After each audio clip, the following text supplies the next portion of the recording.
نصحني طبيب القلب باش نعمل مارش على الأقل في النهار ساعة. مشيت النحلي نعمل في مارش، كنت نعمل وحدي ومش مسجعة نهار نعمله 10. لا، وقت اللي أنا نمشي في نحلي نلقى جماعة قاعدين يعملوا في السبور.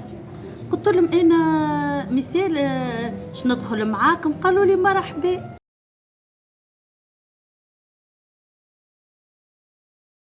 دخلت معاهم الحق، انتظمت، وليت انقصت، وليت من كنت 89 وليت 77، ووليت القلب نتاعي ما عادش فيه الدقة الزايدة، لابسة منقالة. لقيت المنقالة مساعدتني في المشي. كنت نسكن في تروازيم، نمشي نطلع بالسيف ونهبط بالسيف. توليت ما شاء الله تبارك الله نطلع فيسع ونهبط فيسع. برافو للجمعية، برافو اللي أسسها والله.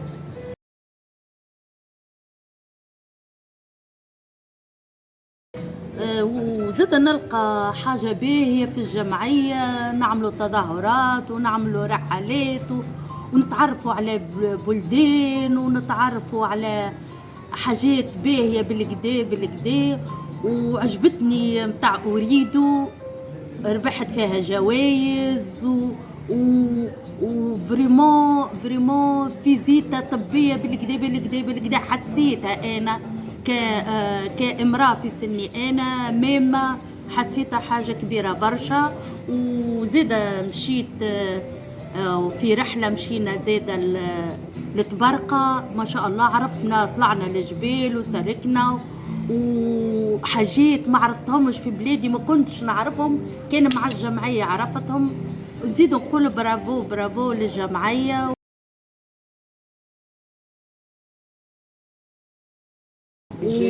والله كل واحد يعمل يشارك فيه، كلنا نمشيو.